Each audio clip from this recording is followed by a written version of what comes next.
Thank you for having me.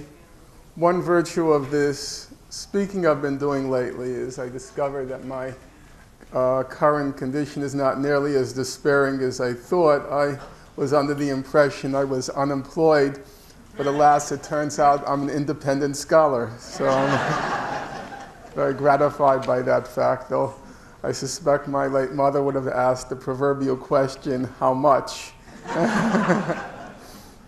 I would have had to give the usual answer, not very. Well, thank you for having me. I've been told there's a rumor I was here once before. I can't quite recall it, but if you asked me where I was yesterday, I couldn't tell you either.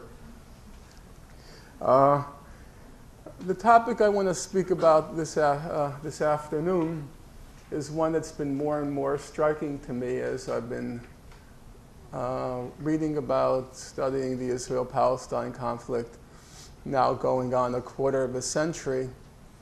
And that is, when you look at the actual record, the written record of the Israel-Palestine conflict, the past, which basically means the historical record, the present, which basically means the human rights record, and the future, which basically means the legal diplomatic record for resolving the conflict. When you look at the actual record, the Israel-Palestine conflict is remarkably uncomplicated, remarkably uncontroversial, remarkably uncontentious. And yet, when you enter the arena of public debate, public media, a controversy swirls around this conflict. And in fact, I myself am often designated controversial. And the question I want to look at this evening is, or this afternoon, is how do you account for the fact that a conflict, when you look at the actual written record, being remarkably uncontroversial, how do you account for the fact that when it enters the realm of public debate and discussion, it suddenly becomes vehemently controversial? And the argument I'm going to make this afternoon is that most of the controversy that swirls around the Israel-Palestine conflict is contrived. It's fabricated. It's artificial. Or to put it a little more crudely, it's fake. And the purpose of this artificial, contrived controversy is to deflect attention from and sow confusion about that remarkably uncontroversial documentary record. That's obviously a provocative claim, and I want to begin with a simple illustration. So most of you in this room are familiar with this phenomenon called the peace process, which has had a longer run, I think, than the daytime soap opera As the World Turns. And a subset of this phenomenon called the peace process is what's called the final status issues. How many of you have heard that term, the final status issues? I could see your hands relatively. I see only a couple of hands up. Okay, I see one person with two hands up trying to compensate for everybody else's ignorance. Okay. Well, the final status issues usually refers to those aspects of the Israel-Palestine conflict which are said to be so controversial, so contentious, that they have to be put off to the last stage of negotiations. Otherwise, if you begin with those issues, it's alleged, the negotiations will just break down abruptly. And so you need another term of this phenomenon called the peace process. You need confidence-building measures. And then when everybody has, sat around the room and chanted Om, and then saying kumbaya, and we've got mutual confidence, then we can go on to those final status issues. And they generally are considered to be four. One, borders. What are the proper borders of the Israeli state? What are the proper borders of a future Palestinian state? Two, the settlements and settlers, the 460,000 Jewish settlers in the occupied territories. Three, the question of Jerusalem, to whom does it belong? And four, the question of the refugees. Now, in July 2004, the highest judicial body in the world, the International Court of Justice, was asked by the General Assembly of the United Nations to render what's called an advisory opinion on the legality of the wall that Israel has been building in the occupied territories. Some of you might recall the opinion that was rendered, namely that the wall was illegal, had to be dismantled, and Israel had to pay compensation for the damages wrought. In my opinion, that was actually the least significant aspect of the International Court opinion. The more significant aspect is this. Before the court could render an opinion on the legality of the wall, as it happens, you can say by coincidence, it had to first render a legal opinion on three of the four final status issues, the allegedly controversial issues. So I would appreciate if you don't do that, because I'm just telling you from my angle, it looks like a gun. I know it's not, but I would appreciate it. Thank you. So they had to render an opinion on three of the four final status issues for reasons which would be obvious to everybody in this room.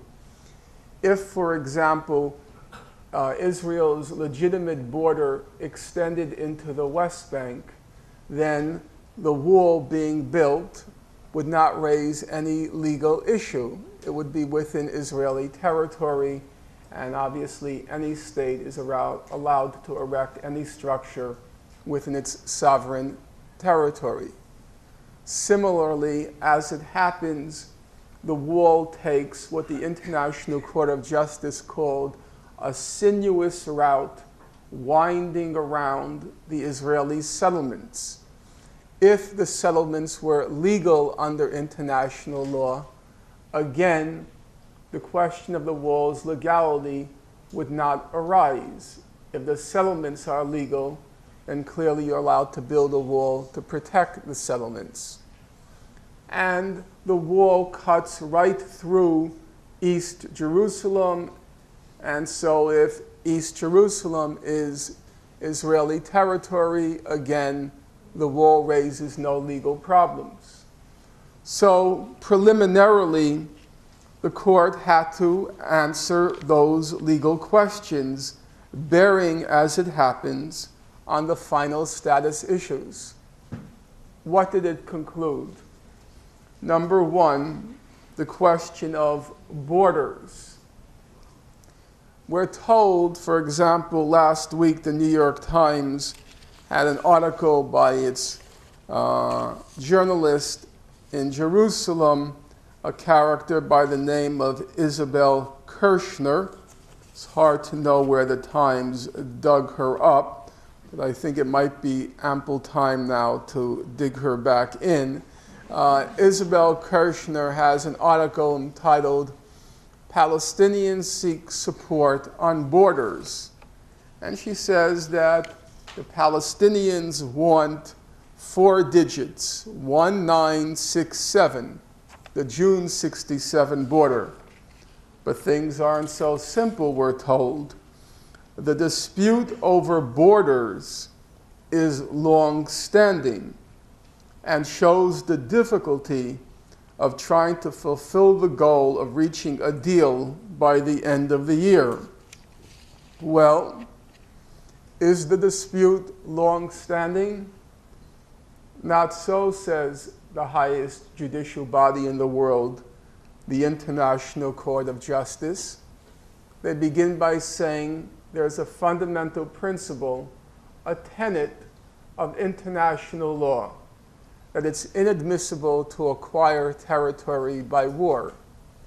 We all know that tenet because in 1990, when Saddam Hussein invaded Kuwait, George Bush Sr. recited that tenet. He said it's inadmissible to acquire territory by war, ergo, Mr. Hussein has to withdraw from every last inch of Kuwait. For those of you who are familiar with the famous UN Security Council resolution on the Israel-Arab conflict, it too highlights this principle. So at the very head of the UN resolution, it states, emphasizing the inadmissibility of the acquisition of territory by war. The International Court of Justice repeats all of these particulars and goes on to conclude that Israel has no title to any of the West Bank or Gaza. Why? Because it acquired them in the course of a war. It acquired them in the course of the June 67 war. It's inadmissible to acquire territory by war. And so the court states throughout its advisory opinion, it refers to the West Bank and Gaza as occupied, uppercase O, Palestinian, uppercase P, territories, uppercase T. For those of you who read human rights reports, it's routinely referred to as the OPT, Occupied Palestinian Territories. These are not, as the media sometimes want to tell us, these are not disputed territories, says the International Court of Justice. These are occupied Palestinian territories, full stop. No debate, no controversy, no contention. Number two, the question of the settlements, the 460,000 Jews who have been transferred or settled in the occupied Palestinian territories. What is their status under international law?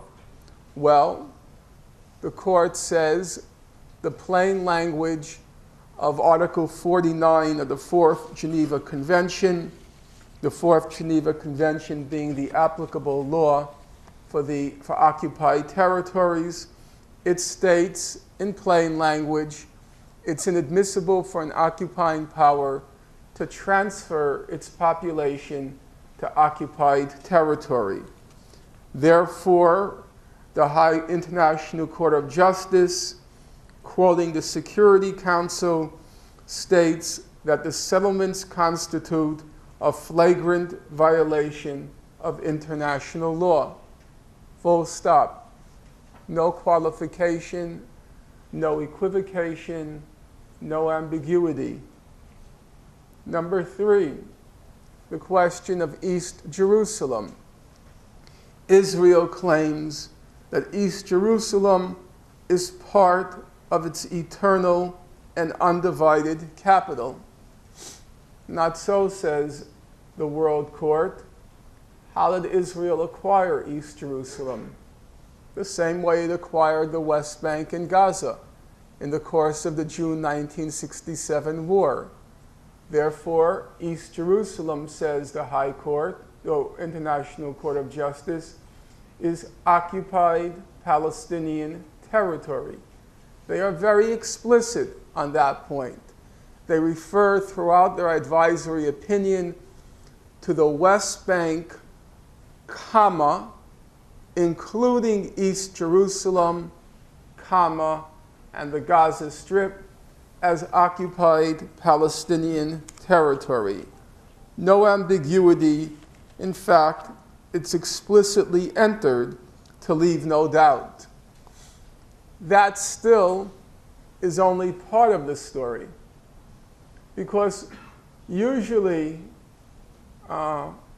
court decisions, when it reaches the uppermost tier, like in our own court system, when it reaches the uppermost tier, it usually means that the legal issue at stake is pretty controversial. Otherwise, it would have been resolved at the lower levels of the court. For a decision to reach the uppermost tier, it usually means this is a pretty complicated legal issue. And for that reason, it's often a divided court at the top. And the same thing is true in the case of the World Court. You would expect that, for example, if the General Assembly has to refer this question to the World Court, it must be a contentious issue or set of issues. That's not what happened here. The vote on all of those issues to which I just referred, the vote was 14-1. It was evidently not a close vote. The one dissenting vote was cast by the American judge, Thomas Bergenthal. Not only was it not a close vote, but the decision, the advisory opinion itself, happened to have been very short. Usually when it gets to the high court, you have very erudite judges who are apparently quite serious about their moral and legal responsibilities, and also often want to display their erudition as well as their wit. And so if you look at past decisions, opinions of the court, they can be very weighty. You take 1996, the landmark opinion when the Physicians for Human Rights put before the International Court the question, are nuclear weapons a legal form of weaponry? Everybody in this room knows the fundamental principle of the laws of war is what's called the principle of distinction. That just means you're allowed to target combatants, but you're not allowed to target civilians. And the question was, nuclear weapons, which seem to be inherently indiscriminate, that is, they can't make a discrimination between combatants and civilians, it would seem by their very nature they should be illegal. Well, surprisingly, it wasn't so obvious at all. The vote was very close. It was a tie broken by the president of the court. And if you look at what's called the majority opinion, the separate opinions, the dissents, the declarations, you put it all together, it's a very hefty decision, coming to something like 1,000 pages. Or you take 1984, when Nicaragua went to the World Court to ask for a ruling on the U.S.'s mining of Nicaraguan harbors. Some of you may remember that decision actually was argued on the Nicaraguan side by a lawyer from Harvard, Abram Chase, if my memory serves. In any case, there again, you look at the combined majority opinions, separate opinions, dissents, and so forth. It comes to something like 1,000 pages. It's a huge thing. But in the case I'm now discussing, which allegedly bear in mind the most controversial issues, the ones that have to be put off till the end because they're so contentious, the vote was not only just 14-1. If you take the majority opinion, separate opinions, put it all together, it comes to less than 100 pages. Actually, it comes to about 70, 75. because these are not controversial issues. They're basic principles of international law. There's nothing controversial about them at all. In fact, they're so uncontroversial that the one negative vote by Thomas Bergenthal, it itself was highly qualified. First of all, he did not issue what's called a dissent. He issued or called his statement a declaration, which is considered a less vehement dissent. And he begins by saying, "There's much in the majority opinion with which I agree." And then he goes on to say that what's probably the crucial question bearing on this conflict, namely the legal status of those settlements. Because obviously Israel is not trying to acquire the territory for its scenic value. It wants to settle its population there and exploit the natural resources. If the settlements are illegal, then the game is up. The occupation is over. All the settlers have to pack up and leave, and then Israel has no motive to keep the occupied territories. Well, Mr. Bergenthal says that I agree with the majority. The settlements are illegal under international law. He says there can be no question, looking at Article 49 of the Fourth Geneva Convention, that the settlements are illegal. And so what we find, or what we might conclude, is that what are allegedly the most complicated, controversial, contentious legal issues bearing on the conflict, in the real world, there's no controversy at all. There's no contention at all. There's remarkable unanimity, consensus. At the most, you can say there was one dissent or declaration. And the crucial issue, the settlements, the vote was 14-0. So the question obviously arises. If that's true, then how do you account for all the controversy? Before I turn to that question, I first want to go through what I referred to earlier, the historical record, the human rights record, the diplomatic record, the past, the present, and the future, and see what it tells us. On the historical record, for those of you who go back more than 20 years, I noticed as I came in, there were people who hearkened back to those wonderful times in the 60s. You can always tell them in a crowd. They have the love beads still on, the tie-dyed T-shirts, the slightly glazed over look in the eyes. When you make eye contact with them, they have a trembling look. They haven't yet reconciled themselves to the fact that the 60s are over, and that in fact they themselves are in their 60s. It is a bitter pill to swallow. It's true. At least you're no longer in denial. It's the first step in the 12-step plan of recovery. For those who go back that far, I've never heard somebody say it's true. It's beautiful. Okay. I'll give my share to the Spanish Civil War. Okay. Just pass around the can.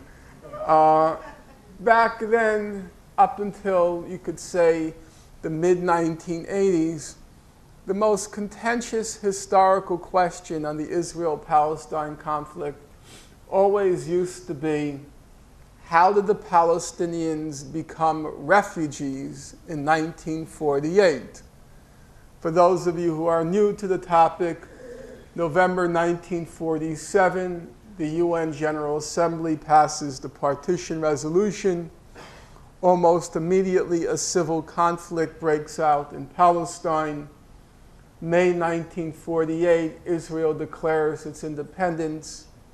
Then an interstate war ensues, and by January 1949, about 750,000 Palestinians find themselves outside their homes.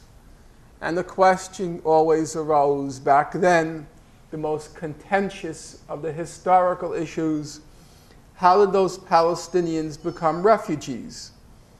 The claim of Israel and its supporters, widely echoed in academia, was that the Arab armies poised to invade Palestine transmitted these radio broadcasts to the Palestinians, instructing them to clear the fields for the invading Arab armies. The invading Arab armies would then sweep the Jews into the sea, and afterwards the Palestinians would return to their homes. That's what we were taught and what we heard for the longest time.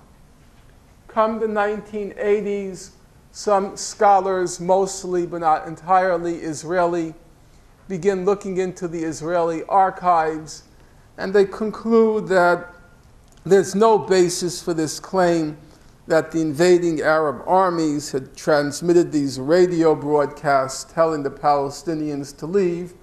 That what actually happened in 1948 is what the leading scholar on the topic, a fellow named Benny Morris, he said what happened was an ethnic cleansing. And in fact, that's now broadly accepted as being the accurate rendering, depiction of what happened in 1948.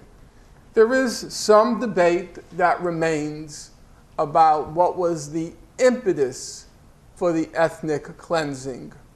Some, like Benny Morris, say that it was a consequence of war. We all know wars breed refugees, and Morris says that the Zionist and then Israeli army had to clear out the Palestinians from their villages as part of a war contingency. So he says that what happened was born of war, not by design. Other scholars say not true. What happened in 1948 was a systematic, methodical, intentional, premeditated expulsion of the Palestinians. To give you some sense of how narrow the debate is, you take the case of Israel's former foreign minister, a fellow named Shlomo Ben-Ami, a very smart guy, in my opinion, and a relatively decent fellow. He was the foreign minister for Ehud Barak during the Camp David talks in 2000. Mr. Ben-Ami writes a book a couple of years ago entitled Scars of War, Wounds of Peace. And in the book he says, well, I agree the Palestinians were ethnically cleansed in 48, but I don't really agree with Mr. Morris, it was an accident. He says, I think it was, as he put it, anchored in the Zionist philosophy of transfer. That is to say, the Zionist movement wants to create a Jewish state, which meant an overwhelmingly Jewish population in an area which was overwhelmingly not Jewish, and the only way you can accomplish that is by expelling the indigenous population. And so he says that it was anchored in the Zionist philosophy of transfer. And so now you have the irony, I suppose you could call it, that Israel's former foreign minister takes on the question of the origin of the refugees the most extreme position critical of the state of Israel. Apart from the question of the refugees, The other major historical question that always arises is the question of the wars, a seemingly interminable series of wars that Israel has fought with its Arab neighbors, the 48, 56, 67, 68 through 70, 73, 82 wars. And the question, of course, arises, who caused them, why, and what resulted? The usual view is, the mainstream public view is, that these were all wars, as Israel likes to call them. These were no-choice wars, or, as they also use the language of, these were existential wars. Israel's very existence was at stake. They had no option, no choice. Necessity compelled them to fight these wars. That's what we're told. But that's not what any of the scholarship any longer says. You take the case of a very good Israeli historian named Ze'ev Ma'oz. He had a prestigious position in Israel. He was the director of the Jaffe Center for Strategic Studies at Tel Aviv University. And he recently came out with this very hefty volume. It's a paperweight, it's a big book. It's called Defending the Holy Land. It's about 800 pages. And he simply goes through all of those wars to figure out what happened. Now, not in the least to disparage the book. In fact, I think Mr. Ma'oz owes me something because I always mention it, and so his royalties must be much better than my own. At least my royalties, as I'm told they are by my publisher. For those of you who know about publishers and royalties, you'll understand what I'm referring to. In any event, Mr. Ma'oz doesn't actually do original research. He just brings together, synthesizes all of the scholarly work, all of the scholarship on the subject. Obviously, time doesn't allow me now to go through each of the wars, let alone all of them, but it's worth hearing out his main conclusions. First of all, who caused these wars? Let's listen to Mr. Ma'oz. Israel's war experience is a story of folly, recklessness, and self-made traps. None, N-O-N-E, none of Israel's wars, with a possible exception of the 1948 War of Independence, none was what Israel refers to as a war of necessity. They were all wars of choice or folly. Notice, even 48, he says, is a possible exception. But 67, 73, the so-called Yom Kippur War, they were all wars of choice or folly. Now, that's the war record. What about that record on making peace? We're told that Israel is eternally looking for an Arab partner for peace. Or as Israel's former foreign minister, the very clever Mr. Abba Eban, the Arabs at the UN used to call him a wordologist. He was very quick and clever with the tongue. He's often quoted as saying the Arabs never missed an opportunity to miss an opportunity for peace. Well, that's a very clever epigram, but what does the record show? Well, the unclever, prosaic, mundane record shows this, quoting Mr. Ma'oz. Israel's decision makers were as reluctant when it came to making peace as they were daring and trigger-happy when it came to making war. The official Israeli decision-makers typically did not of the peace initiatives in the Arab-Israeli conflict came either from the Arab world, from the international community, or from grassroots and informal channels. When Israel was willing to take risks for peace, these usually paid off. The Arabs generally showed a remarkable tendency for compliance with their treaty obligations. In quite a few cases, it was Israel, rather than the Arabs, that violated formal and informal agreements. We're often told if Israel signs an agreement with Arabs, or in particular Palestinians, can you trust them? And then it becomes a subject or object of much deep punditry. But if you look at the historical record, which was what a rational person does when a question of that sort is posed, the record shows that Arabs show a remarkable tendency for compliance.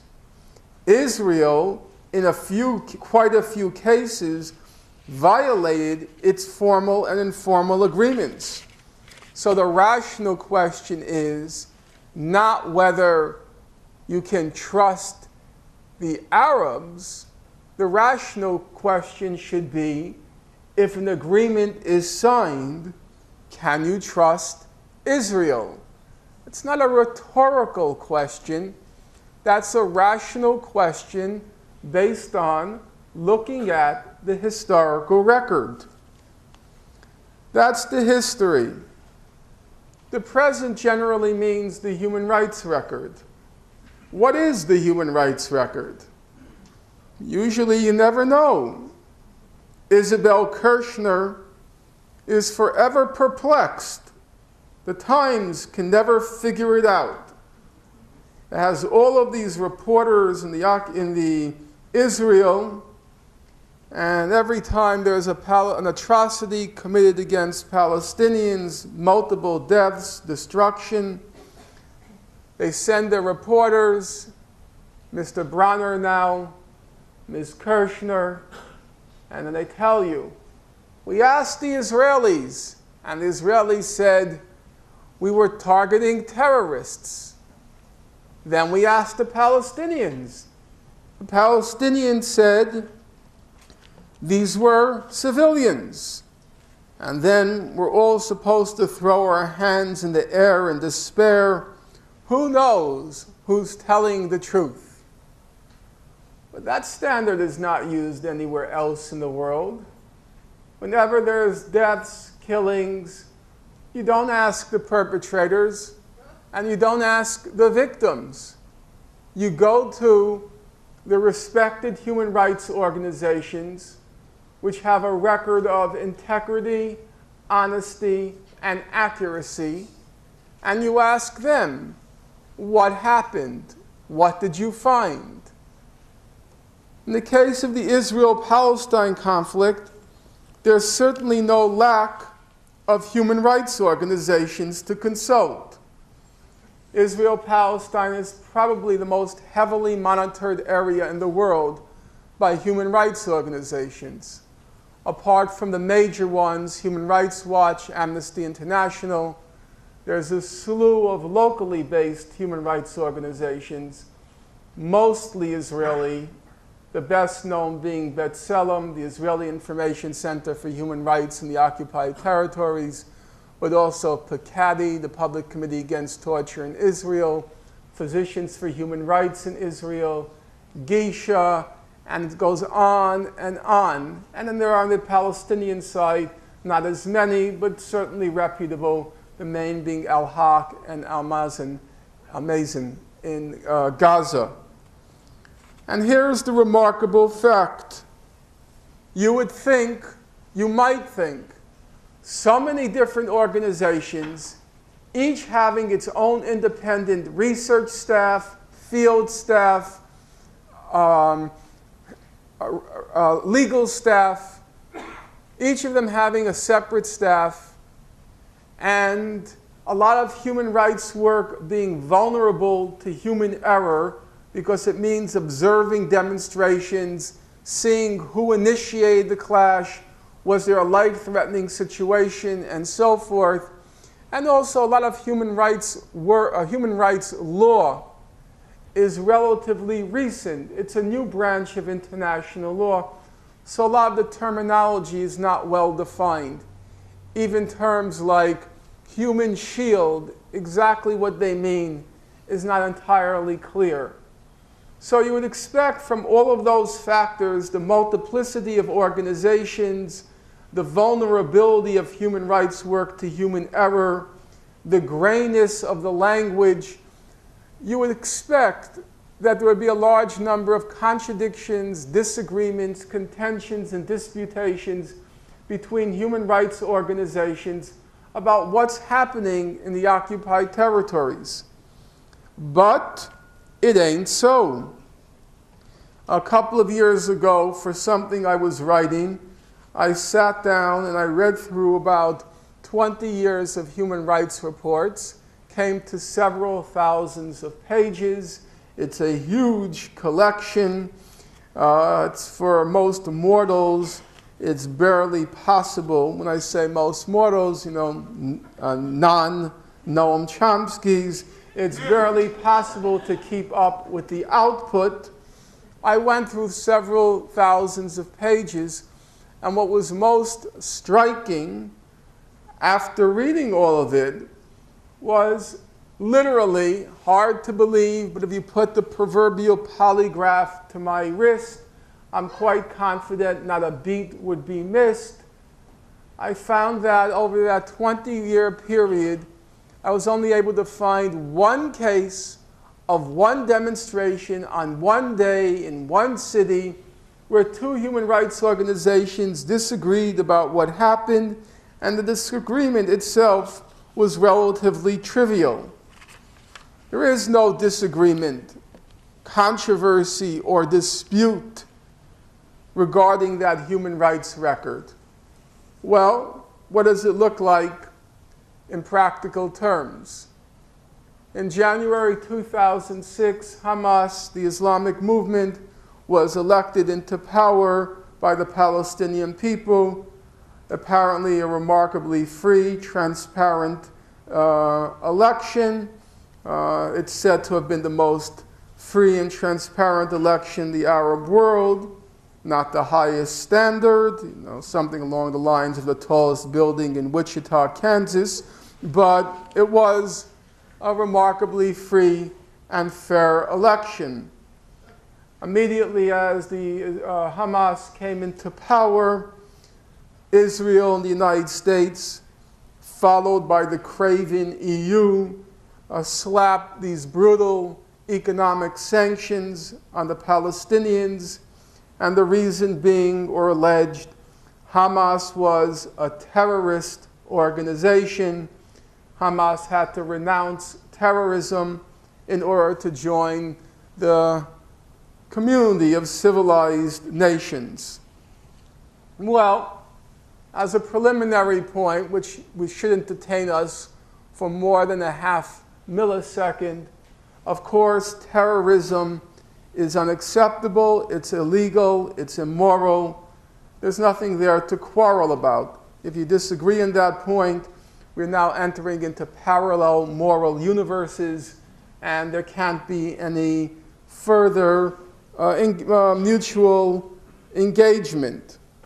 The issue is not the principle whether terrorism, that is, the targeting of civilians to achieve a political end, the issue is not whether terrorism, the targeting of civilians to achieve a political end, whether it's moral or legal. That's not the issue.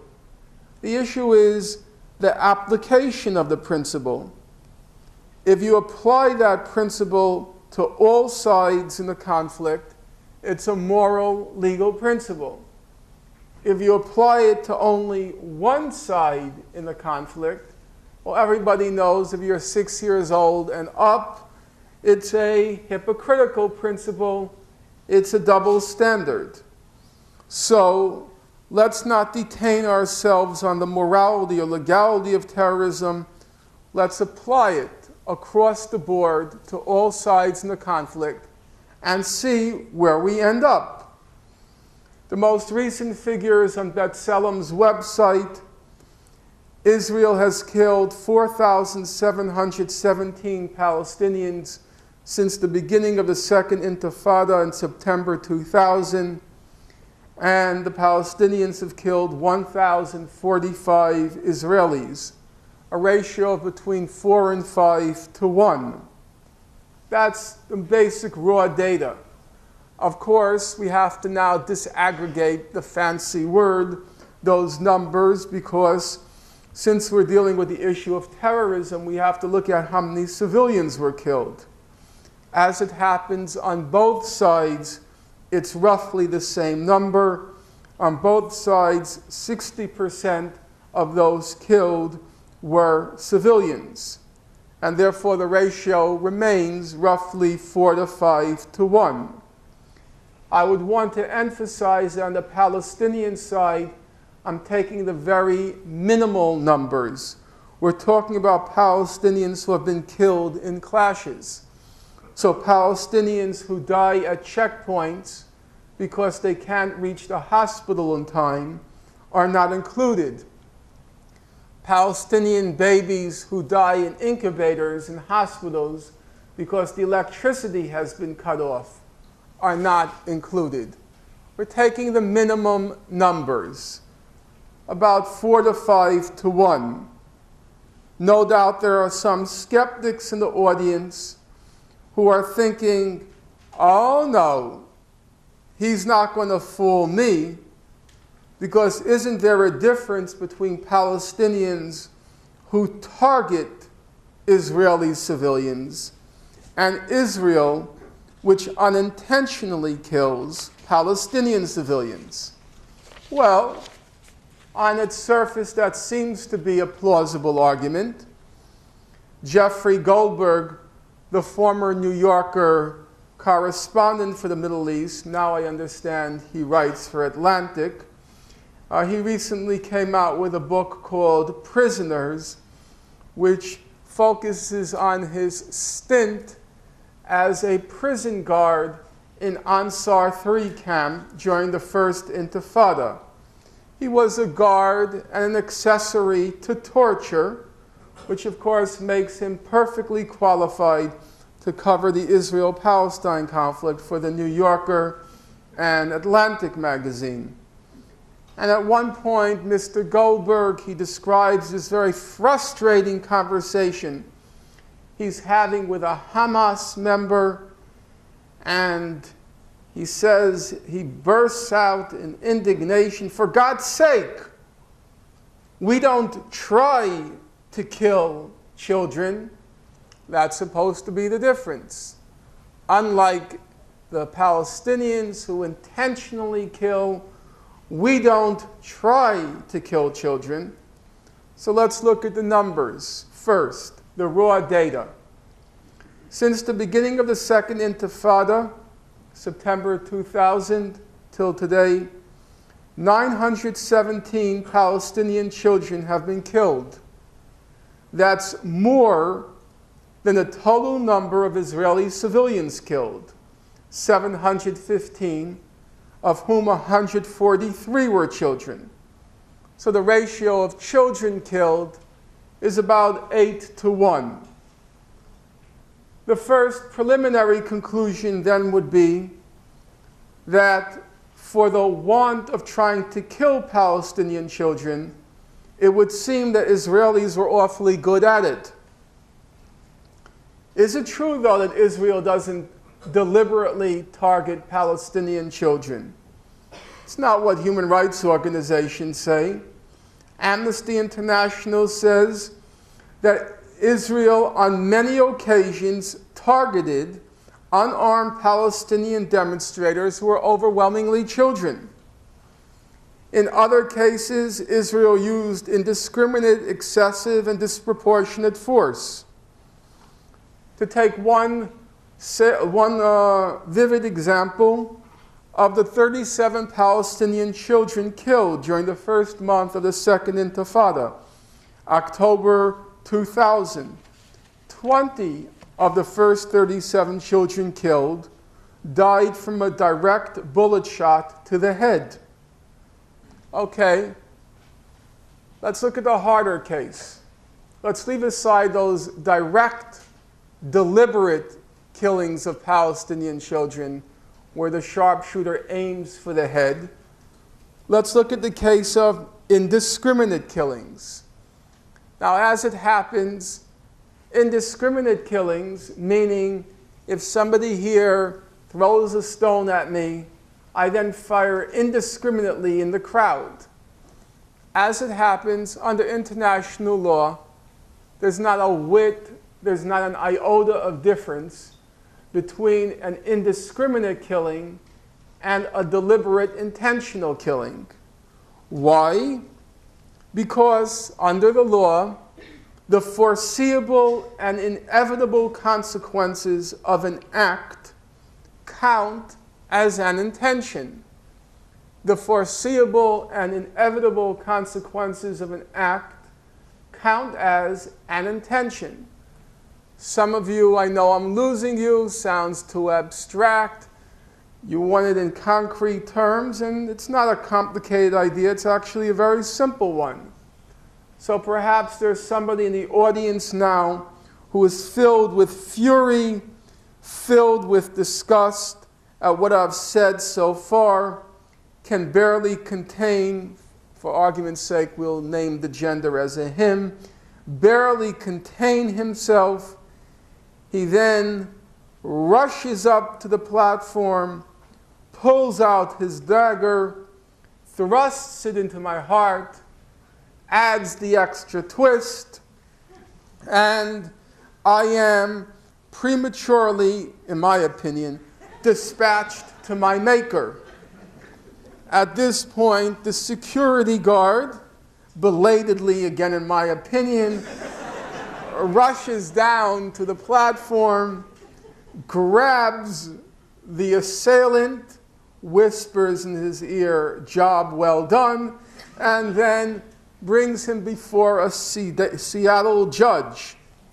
The Seattle judge then asks the perpetrator or alleged perpetrator, "Do you have anything to say in your defense?"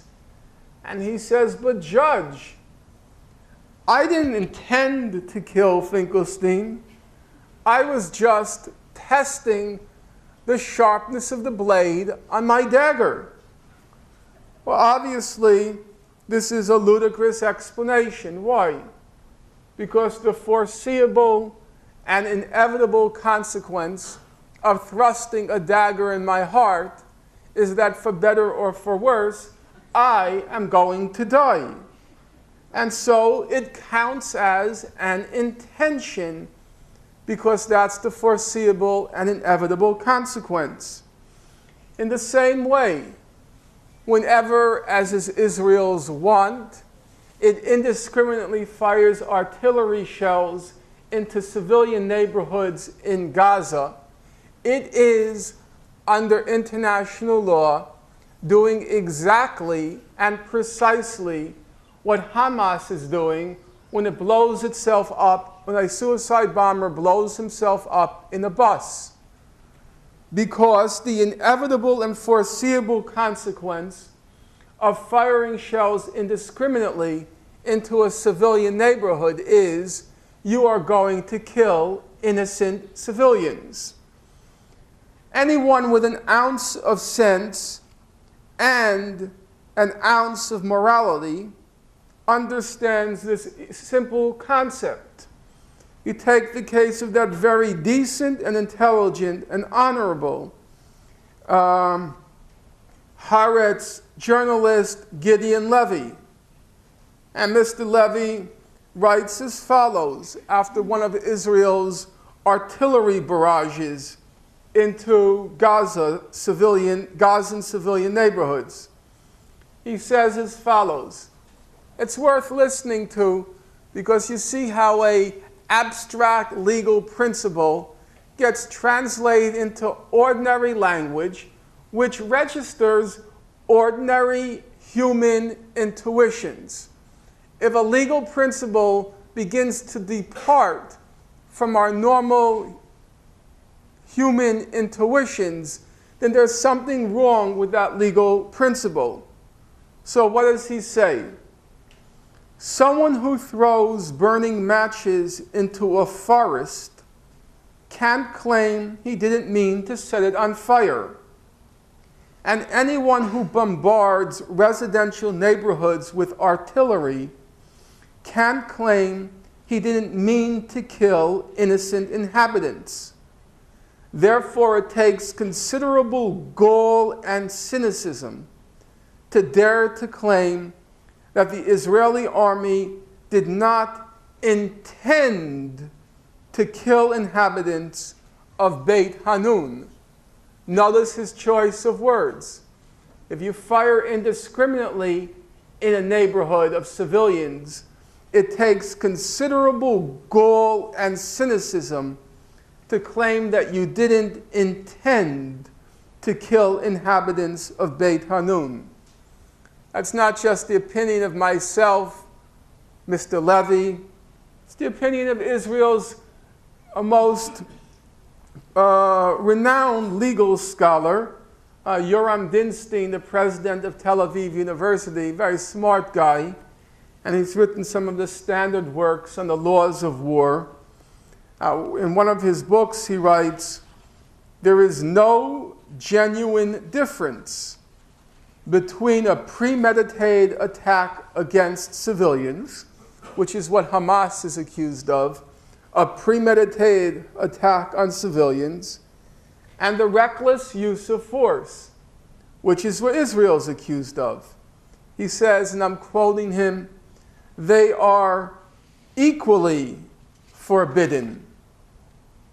On this matter of the children killed, I'll leave it not to myself, but a respected Israeli columnist to get the last word. He wrote a column just this past week referring to that family of 5 that was killed in Gaza. And it's entitled, "We Didn't Mean to Kill Them." And it begins, "We really didn't mean to do it.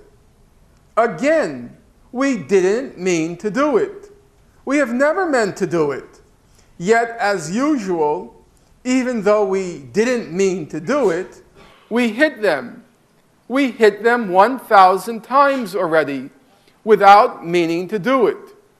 We have killed a total of 1,000 Palestinian children since the Second Intifada broke out on September 29, 2000. 1,000. And then he says to those Israelis and their American supporters, for those of you who wish to clear what is left of your conscience with the number of Israeli children killed by the Palestinians, here is a little information. Since the start of 2004, the Palestinians killed 11 Israeli children. We, during the same period of time, killed 452 Palestinian children. But how can we compare? After all, they mean to do it, while we don't. Jeffrey Goldberg's argument. And so what does Mr. Michael conclude? Maybe it would be better if we also start meaning to do it. Many children will be spared that way. Well, where does that leave us on this issue of terrorism? The only differences between Israeli and Hamas terrorism are: 1, Israeli terrorism is about 4 or 5 times as deadly, and 2, no demand, let alone sanctions, has been imposed on Israel to renounce terrorism. Well, we all know what that's called. It's called a hypocritical principle. It's called a double standard. In fact, it's an egregious double standard because the main perpetrator of the terrorism is the one side that gets a free ride. Well, some of you are thinking, okay, maybe he has a point about the history. And maybe there is something to be said about what these human rights reports show. But can it be, can it really be, can it credibly and plausibly be that a conflict which has endured 40 years, 4 decades, this brutal, inhumane occupation, can it really be that it's not controversial how to resolve it? That it's straightforward? It's simple? That just doesn't ring true. Well, once again, no need to take my word for it. Let's do what rational people do. Let's look at the record. And here, all of you on your own, each on your own, or all together, can check for yourself. All you have to do is go to your Google and enter the words peaceful settlement of the Palestine question. And if you enter those words, peaceful settlement of the Palestine question, what will come up is the United Nations General Assembly annual vote on the subject. Every year, the UN General Assembly votes on a resolution on how to resolve the conflict. Everyone in this room knows that, the general terms. It's called the two-state settlement. What is the two-state settlement? A full Israeli withdrawal to the pre-June 67 border in accord with that principle, inadmissibility of acquiring territory by war. And then there's another fundamental principle of international law, Article 2 of the UN Charter, that member states have the right to exist free from threats or use of force. Israel is a member state of the UN General Assembly. The neighboring Arab states and the Palestinian state have to recognize Israel's right to exist free from threats or use of force. That's the two-state settlement. And there's also the added, not trivial, component of the settlement, namely, to use the language of these resolutions, a just settlement of the Palestinian refugee question. Where does the world stand? Where does humanity stand? It's not difficult to deduce. 1989, the vote on this two-state settlement, 151-3. The whole world on one side, the United States, Israel, and the island state of Dominica on the other side. Let's quickly go through the last 10 years. 1997, the vote, 155-2. The two, United States and Israel. 1998, 154-2. 2002, 160-4. 2003, 160-6. 2004, 161-7. Moving up to the present day, 2007, just this past year, 161-7. Now, some of you in this audience are probably mathematically inclined. You're quick with figures, and you will surely have noted, aha, the vote leapt all the way from 2 to a colossal 7. And yes, it's true. Far be it from me to deny the facts. Yes, it's true. It went from 2 to 7. The 7 being, as they are every year, the United States and Israel, Nauru, N-A-U-R-U, Palau, P-A-L-A-U,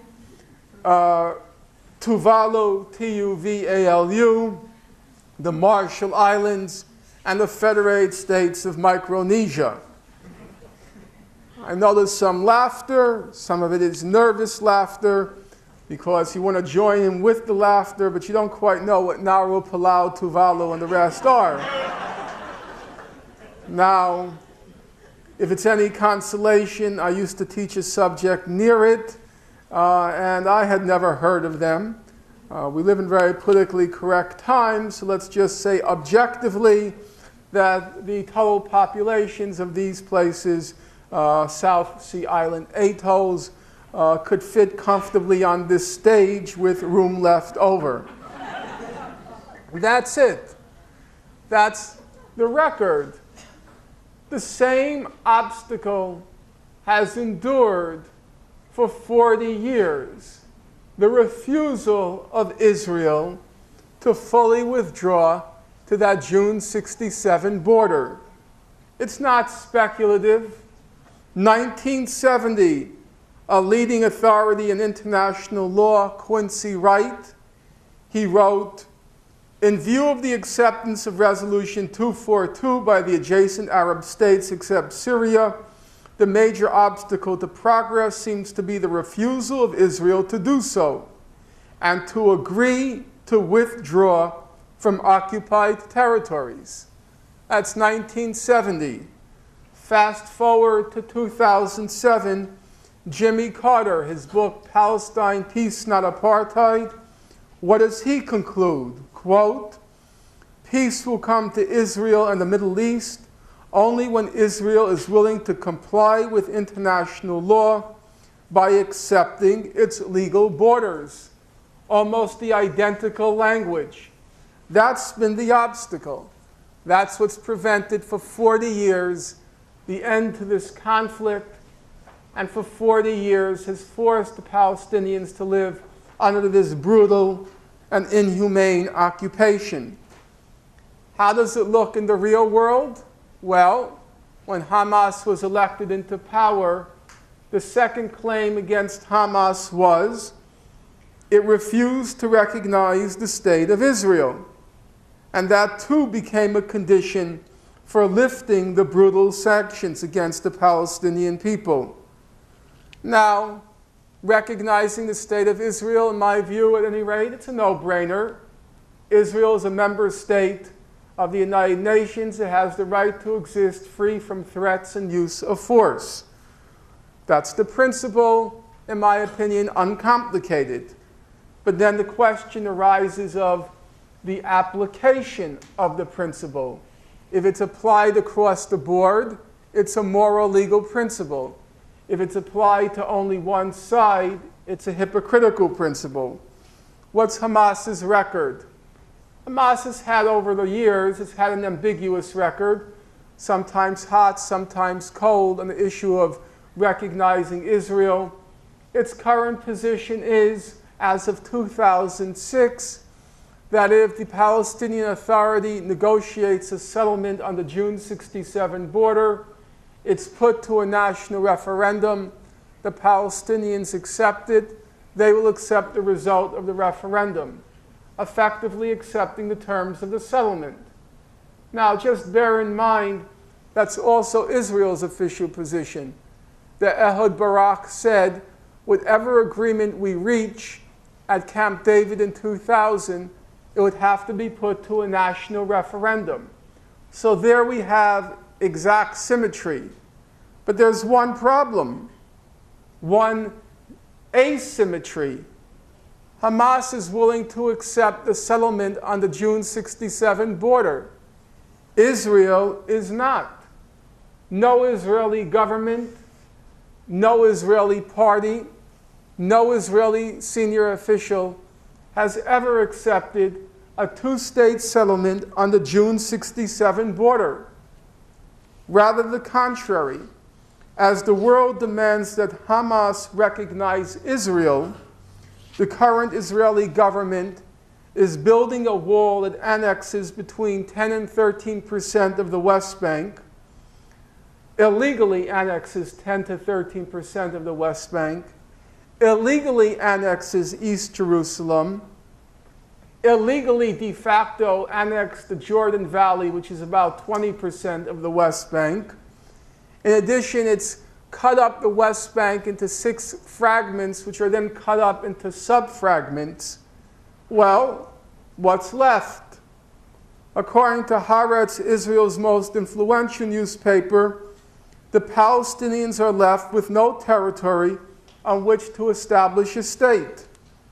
And yet, it's only Palestinians who are the subject of those brutal sanctions in order for Hamas to recognize Israel, while Israel, not in words, but in actions, destroys, obliterates Palestine.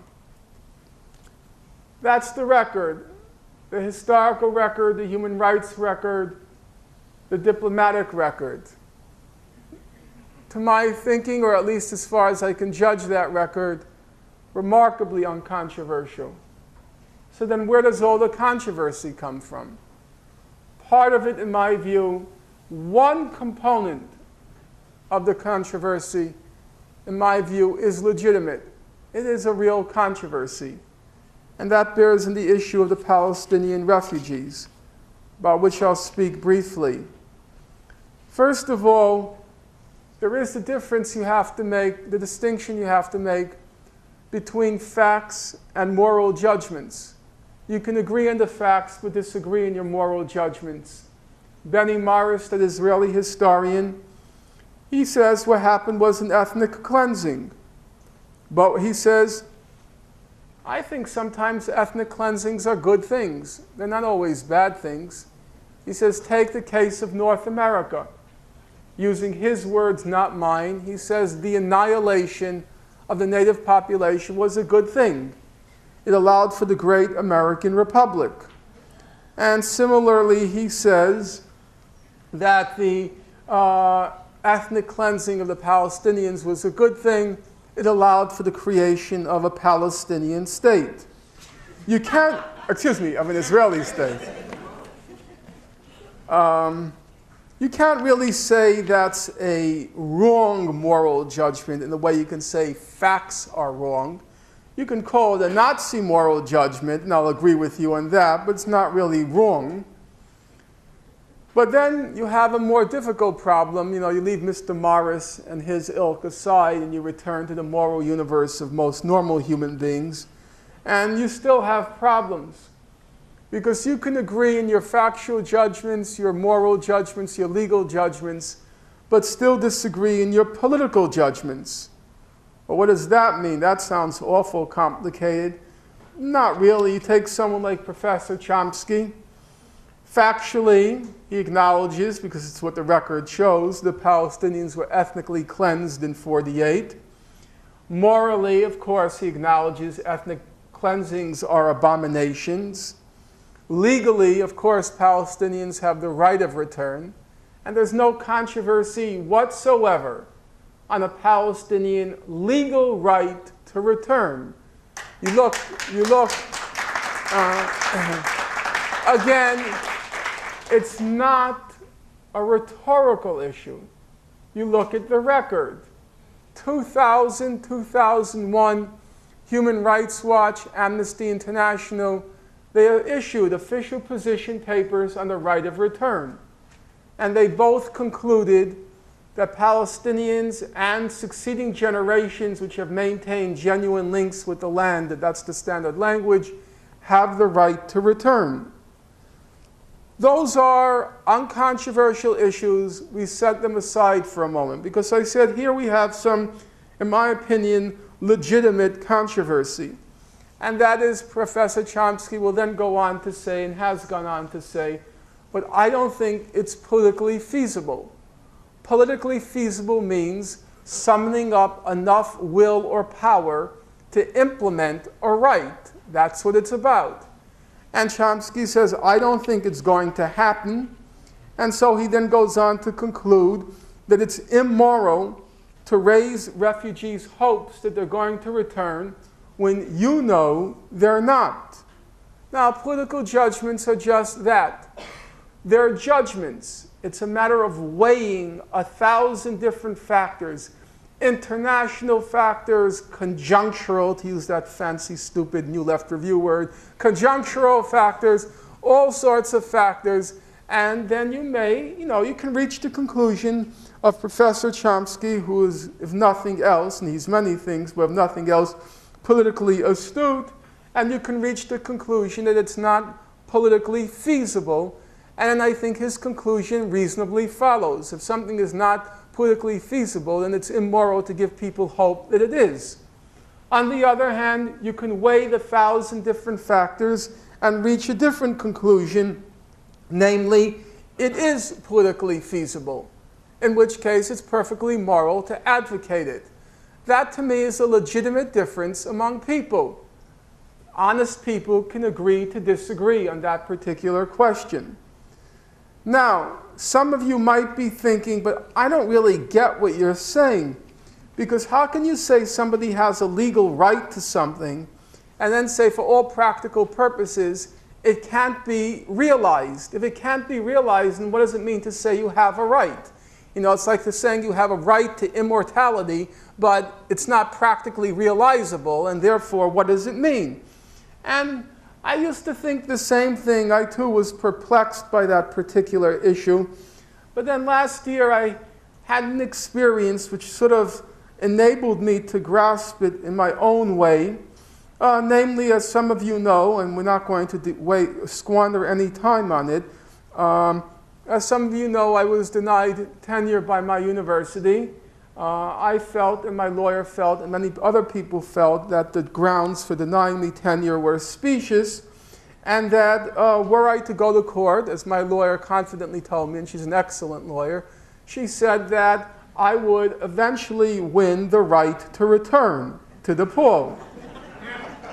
But she said, do you really want to go through that? Do you really want to spend 6 years in court battling it?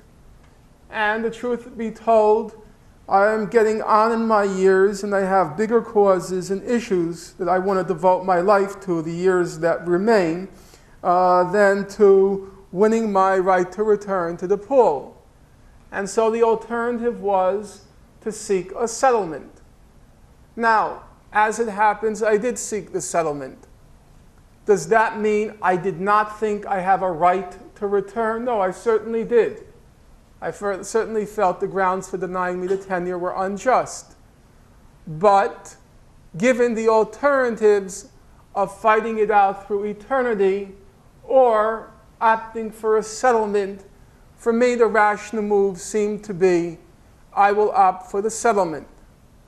And I don't think, I'm talking here about principles.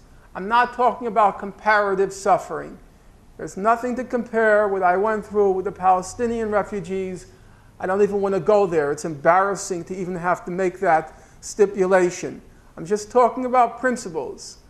In my case, a settlement had to have two components. Number one, there had to be an acknowledgement by DePaul University about the historical record. My record at DePaul University. My name had been dirtied, it had been muddied, it had been dragged through the mud, and I wanted that record cleared up. There had to be a public statement by the DePaul administration. And at the end, they issued a statement saying, as some of you know, that I had an outstanding teaching record and I was a prolific scholar.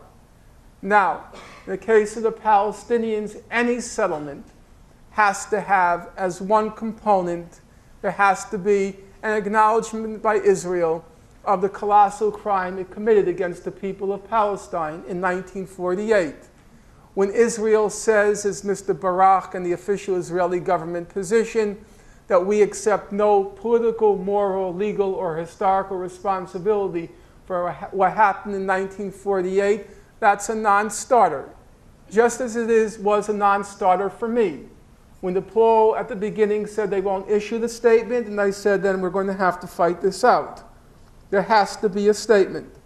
And secondly, there obviously has to be a material component to resolving the conflict. In my case and the case of the Palestinians. Now, I want to clarify quickly what I am and what I'm not saying. Number one, nobody has the right to tell the Palestinians what to do with their rights. It is their right to return. It's unequivocal under international law. I never liked it in the past when I lost several jobs, and when people were asked whether they're going to support me, and they said, well, I think Finkelstein would be happier elsewhere. No, that's my decision to make. Your decision, if you're a moral person, is to support my right. And then it's for me to decide whether or not I'm going to implement that right or choose a settlement. So number one, I want to just reiterate, I'm not saying that the Palestinians have to give up their right. I'm saying, to my thinking, there are ways to settle the conflict which address the issue of their right through a settlement. Number two, we have to be clear that this is only one aspect of the conflict. The overarching framework for resolving the conflict, there is no controversy, there is no dispute, there is no contention. The whole world supports it, and as Jimmy Carter said, the only problem is Israel's unwillingness to withdraw from the occupied territories and accept its legal borders. And that leads me to the last topic. I already got the hand signal, so I want to just devote a few minutes to it, namely this issue of the fake controversy. And the fake controversy consists of many things. I will only look at two aspects of it, two interrelated aspects, namely the playing of the Holocaust card, the dragging in of the Nazi Holocaust, and more recently this claim of a new anti-Semitism. Obviously, time doesn't allow me now to speak at any great length about this dragging in of the Nazi Holocaust. Suffice it to say that this exploitation of the Nazi Holocaust begins soon after the June 1967 war. Its main claim was that the Nazi Holocaust was unique, that never in the history of humankind had people suffered the way Jews suffered during the Nazi Holocaust. As an intellectual doctrine, it's completely empty. As a moral doctrine, it's a complete abomination, this claim of unique suffering. How do you prove that a child who is napalmed in Vietnam has suffered less than a child who's been thrown into a gas chamber? How do you prove it, and why would any moral individual even want to go there? So, intellectually, morally, it's empty, it's an abomination, but politically, it was quite useful, because if you can claim that Jews have suffered uniquely during the Nazi Holocaust, then you can claim credibly that they should have special moral dispensations. The same standards, the same moral standards shouldn't be applied to them. And that's exactly what happened. So if it's true, and it is, that Israel was the only country in the world to legalize torture, well, then we're told, what about the Holocaust? And if it's true, and it is, that Israel was the only country in the world to legalize house demolitions as a form of punishment, we're told, what about the Holocaust? And if it's true, and it is, that Israel was the only country in the world to legalize hostage-taking, what the High Court called bargaining chips, well, then we're told, what about the Holocaust? And if it's true, as it was in July, August 2006, Israel had another unique claim to its name, namely it dropped more cluster bomblets in a limited area than had ever been dropped in the history of the world. Last 72 hours of the Lebanon war, the UN had already passed a ceasefire resolution. All that remained was to implement it. Just at that point, Israel dropped, believe it or not, 4.6 million cluster bomblets saturating the villages of southern Lebanon. Well, what about the Holocaust? The other use of this Nazi Holocaust is to claim that the Arabs were either the perpetrators of the Nazi Holocaust or the lineal descendants of the Nazis. That's literally true. 1948, Ben-Gurion, Israel's first prime minister, he says that the Arabs are the disciples and even teachers of Hitler. During the Eichmann trial in 1961-62, we're told that the Palestinian leader, the Mufti, who was a nasty piece of work, but we're told he was among the biggest Nazi war criminals and the real mastermind of the final solution. Then, 1960s, Mr. Nasser of Egypt, we were told he was the Hitler on the Nile. 1991, Saddam Hussein, he was Hitler. 2003, Saddam Hussein again is Hitler. Now we're told, depending on which magazine you read, that Hamas is Hitler, Hezbollah is Hitler, Ahmadinejad is Hitler. Anyone who opposes wars or attacks on Iran, we're told, as in the case of 2003 with Iraq, we're told that we are those who oppose it, we are appeasers of Hitler, like Chamberlain was an appeaser of the Nazis. And so you have the odd thing now that the Nazi Holocaust has become the main ideological weapon in the world today for justifying wars, illegal wars of aggression. Now, it's one of the most peculiar ironies. On the one hand, we're told that all of Israel's enemies, they represent a new Holocaust, a new Hitler, a new Holocaust, a new Hitler. But then we're also told to compare the Holocaust to any other crime is Holocaust denial and Holocaust minimization. The most recent form of this playing of the Holocaust card is the claim about a new anti-Semitism. The fact, or it's alleged that the world is now awash in a new Hitlerite anti-Semitism. Is there any evidence for it? Well, there are two things to be said about this new anti-Semitism. Number one, it's not new. And number two, it has nothing to do with anti-Semitism. Every time Israel comes under attack for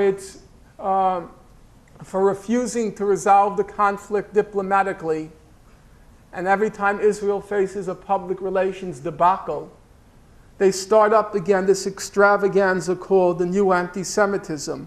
It's not speculation. Go to your library. Go to the card catalog and enter under subject the new anti-Semitism. The first book that will come up, I'm almost certain, is the book that came out in 1974 by the Anti-Defamation League. The main Jewish defense organization specializes in defaming the character of anyone critical of Israel. What's the book called? The New Anti-Semitism. 1982, the ADL puts out another book.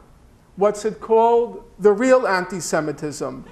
What's its thesis? There's a new anti-Semitism. Then beginning 2001, when Israel had all the bad PR from its repression of the Second Intifada, it started up again. The books, the conferences, the magazine covers, the new anti-Semitism, new anti-Semitism. It's like Hitler all over again. We're on the verge of a new Holocaust. Well, what's the evidence? Here, people can judge for themselves, because we were told that the hotbed, the heart, the core of this new anti-Semitism is the college campuses.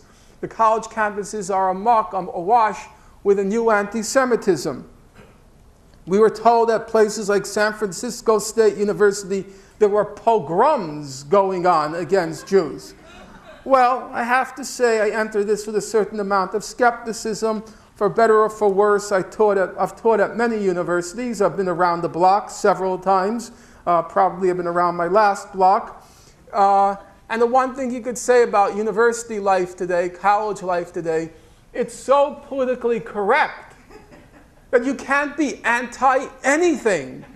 You obviously can't be anti-black, anti-Puerto Rican, anti-woman, anti-gay, anti-tall, anti-short, anti-fat, anti-skinny. You can't be anti-downright aesthetically challenged, ugly. You can't be it. That's the way college campuses are nowadays. So it was very odd to be reading that amidst all of this, sometimes stifling, sometimes suffocating political correctness, that there was all of this anti-Semitism, pogroms going on. I happened to look into it for something I was writing, couldn't find any evidence. Some of you are thinking, well, of course, you couldn't find any evidence.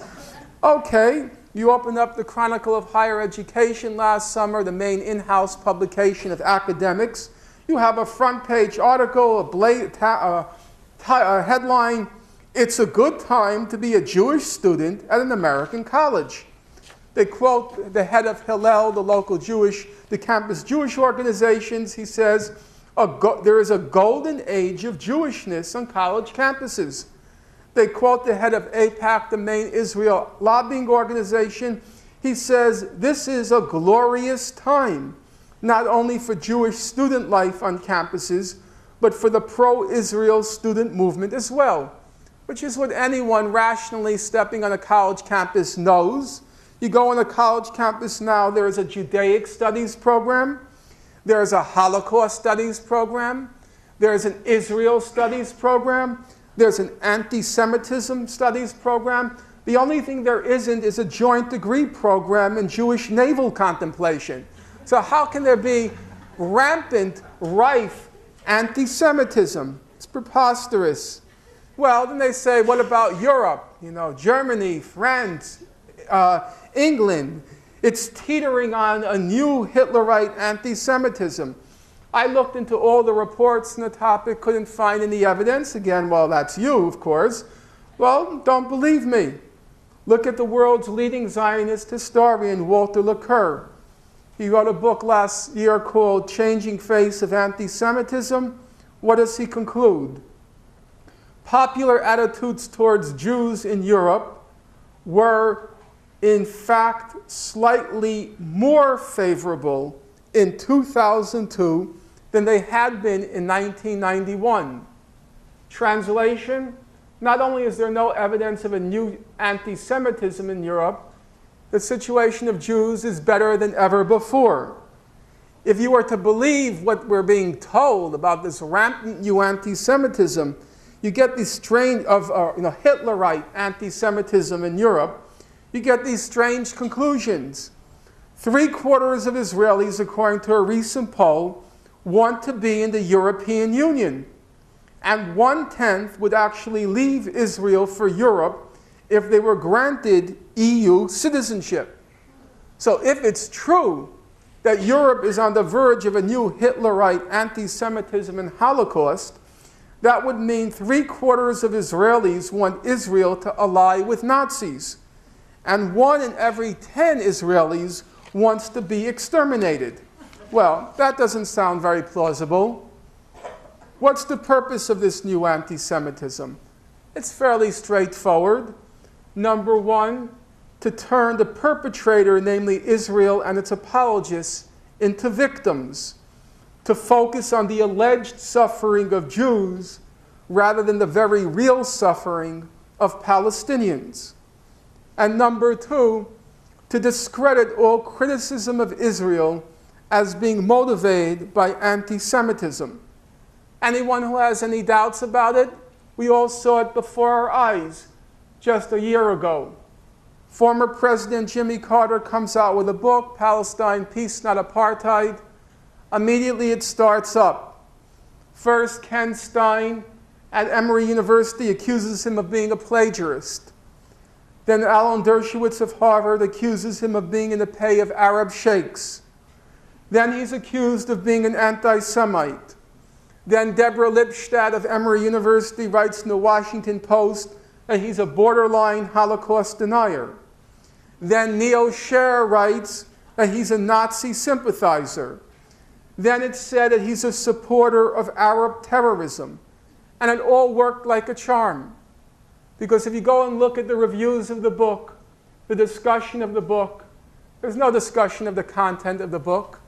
It's not a great book, but the facts are accurate. The picture he draws is accurate. I would certainly recommend chapter 16, The Wall as a Prison, describing how the wall Israel is building is destroying the city of Bethlehem. But that's not what was discussed. Look at the reviews.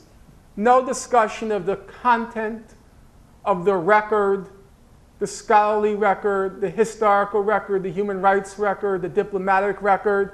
No discussion at all. All of the reviews, all the discussion, is Jimmy Carter a plagiarist? Is he in a pay of Arab sheikhs? Is he an anti-Semite? Is he a Holocaust denier? Is he a Nazi sympathizer? Is he a supporter of terrorism? That's exactly the point of all this fake controversy, to divert attention from and sow confusion about what the actual documentary record shows. Is there reason for despair, hopelessness? Not at all. I'm more hopeful than ever. I'm more optimistic than ever. And here, even though I think there are many terrible things that Mr. Carter did when he was president, here I think his is an example worth emulating. And what's the example? Number one, stick hard and fast to the facts. Don't exaggerate, don't misrepresent, don't falsify. The record itself is awful enough. You don't have to misrepresent the facts. Number two, accept basic principles of justice. Don't try to defy the international consensus. Work with it and bring to the attention of people what the international consensus is, what the World Court says, what the United Nations says, what the human rights organizations say. And then if you do that, maybe you'll have or will have the same good fortune as Mr. Carter. He was slandered, he was slimed, he was dragged through the mud, but his book ended up #1 in the New York Times bestseller list. He sold about 300,000 copies. He sold about 300,000 copies in hardback.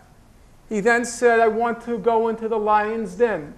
I want to go speak at Brandeis University, the most respected Jewish university in the United States, secular Jewish university. He goes to Brandeis. 2,000 students show up in the gym. He gets 4 standing ovations. Mr. Dershowitz is given over to the reply. Before he opens his mouth, the newspapers report about 2/3 of the audience walks out. And that's a good example to us.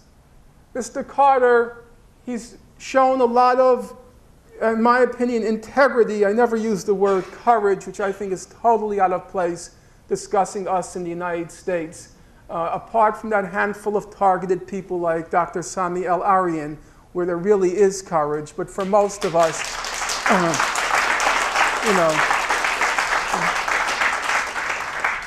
but he certainly has shown integrity. And he's also a politician. Politics is in his bones. And with all due respect to him and giving him his credit, he had to know, because he's a politician, I don't think he would have written the book unless he knew, as a politician, that it would have a lot of resonance with people out there. He works with grassroots organizations. He knows grassroots people, and he knows there's an audience out there ready to hear that message. Whatever the pundits and the major media say, the people, Lincoln, you can fool some of the people all of the time, all of the people some of the time, but you can't fool all the people all the time. And it's becoming more and more clear that the people are not being fooled anymore. That's what the Carter phenomenon shows. All we have to do, in my opinion, stick to the facts. Be reasonable, just, fair. Stick to the facts.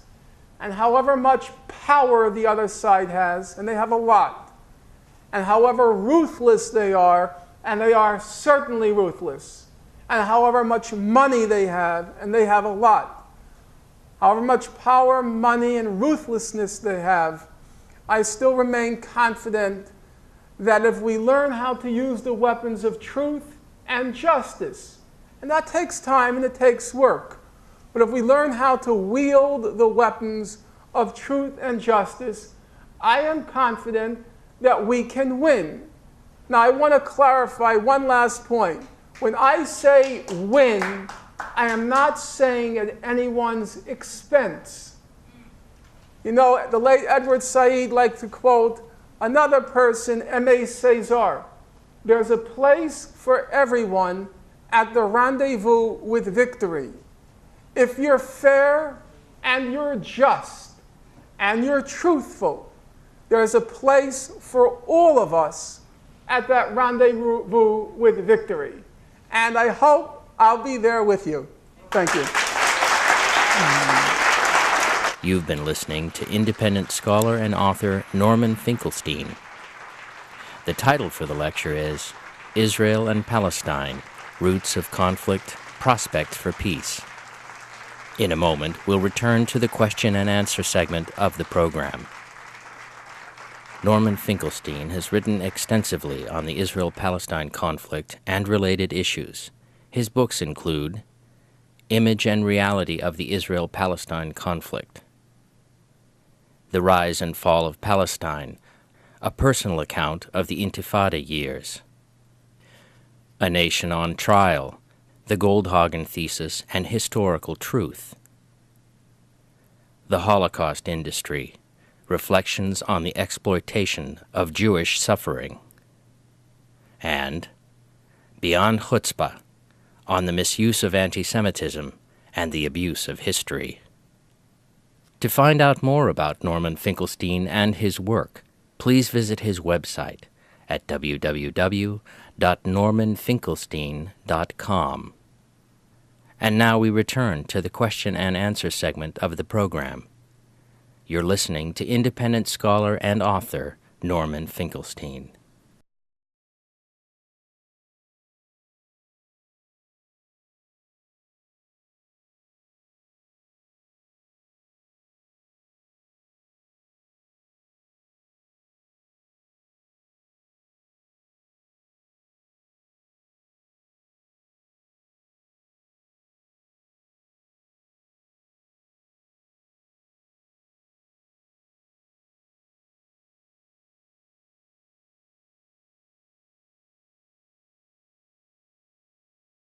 Of the settlements, the 460,000 Jews who have been transferred or settled in the occupied Palestinian territories.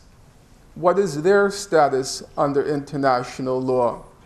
Well, the court says the plain language of Article 49 of the Fourth Geneva Convention, the Fourth Geneva Convention being the applicable law for occupied territories.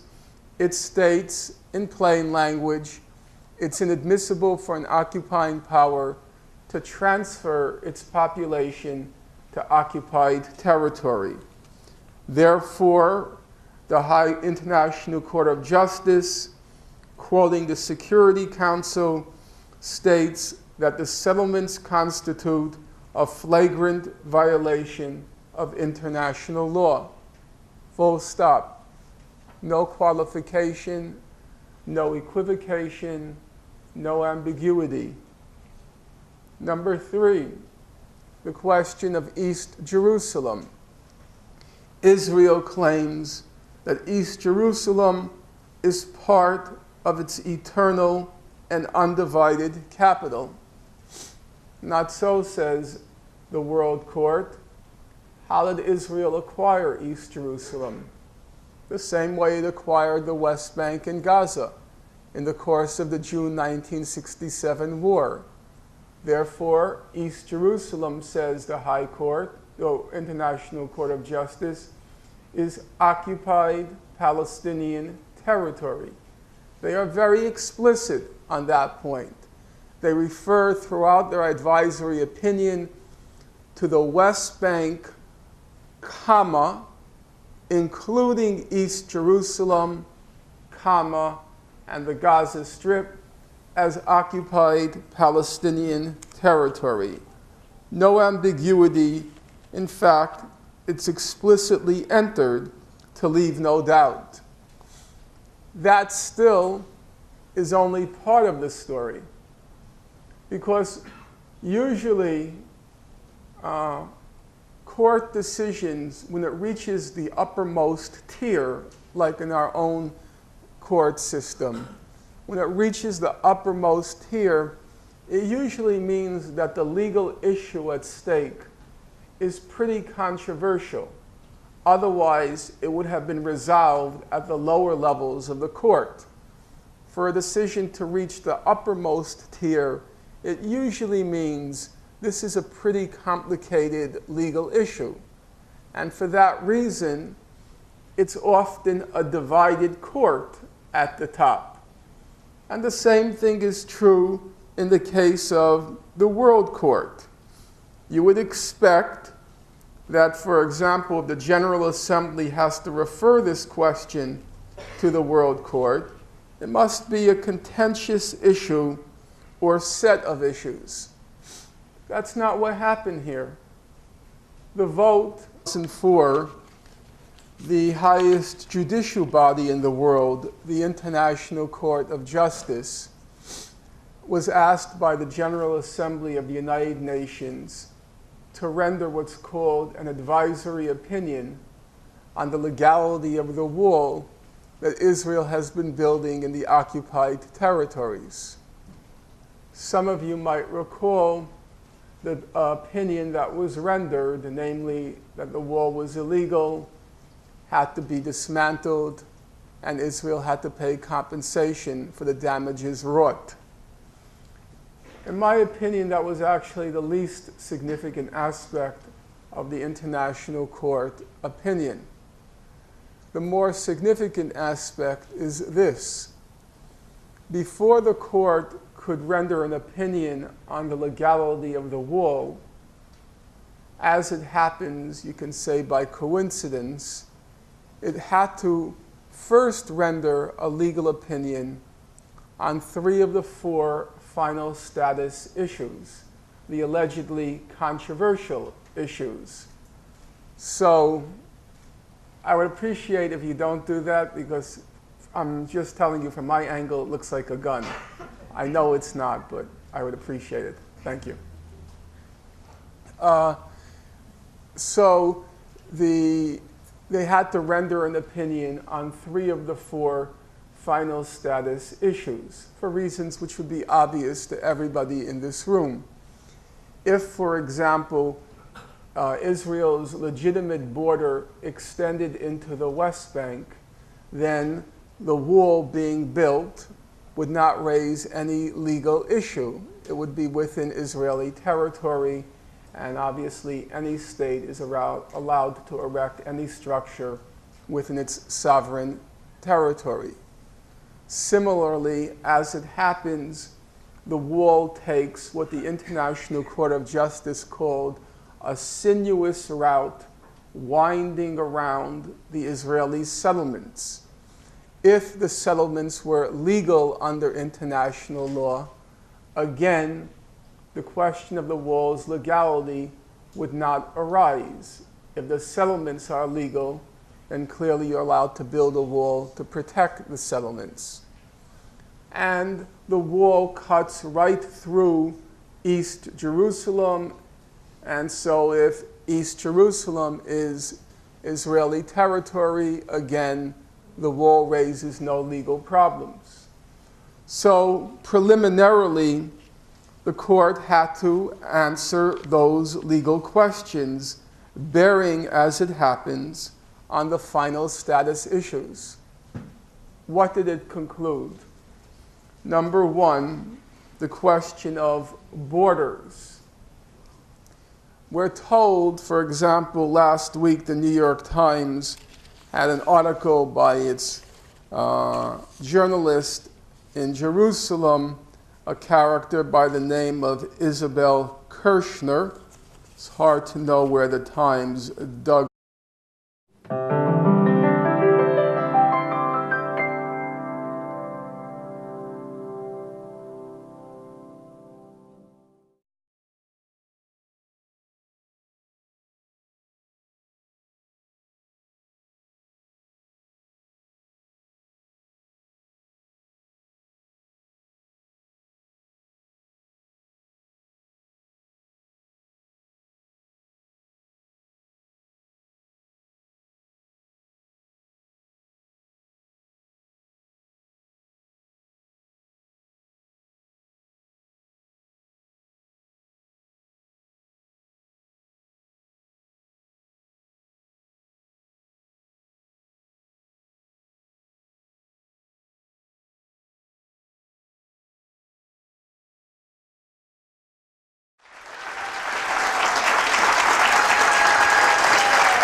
Thank you for having me.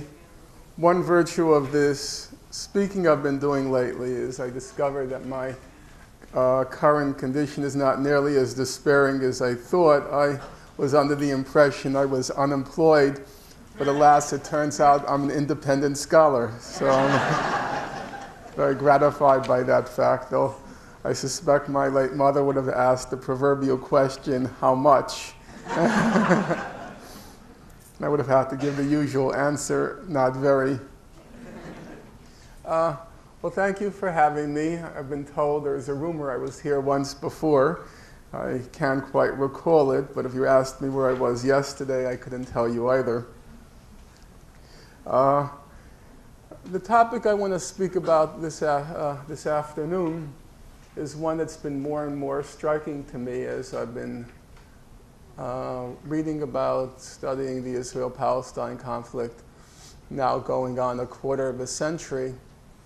And that is, when you look at the actual record, the written record of the Israel-Palestine conflict, the past, which basically means the historical record, the present, which basically means the human rights record, and the future, which basically means the legal diplomatic record for resolving the conflict.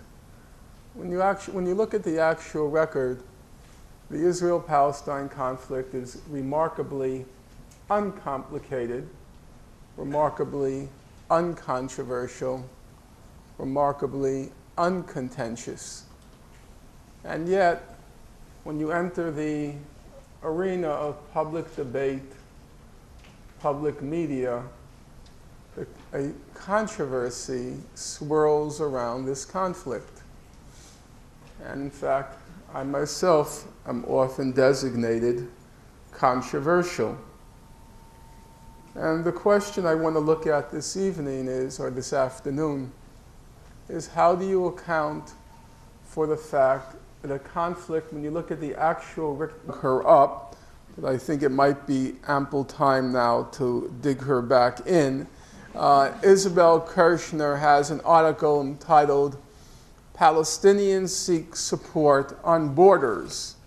And she says that the Palestinians want 4 digits, 1967, the June 67 border.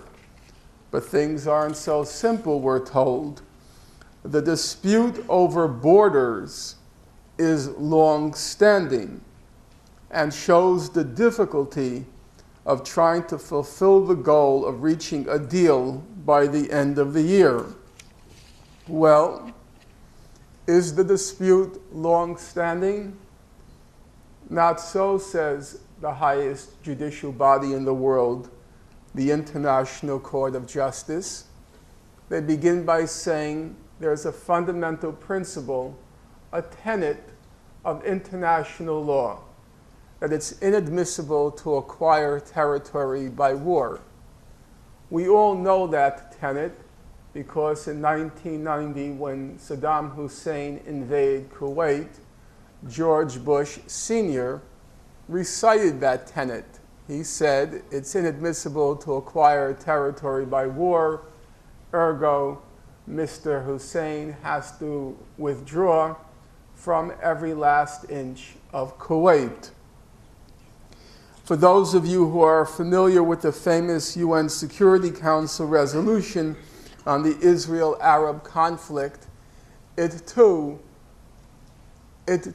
highlights this principle. So at the very head of the UN resolution, it states, emphasizing the inadmissibility of the acquisition of territory by war. The International Court of Justice repeats all of these particulars and goes on to conclude that Israel has no title to any of the West Bank or Gaza. Why? Because it acquired them in the course of a war. It acquired them in the course of the June 67 war. It's inadmissible to acquire territory by war.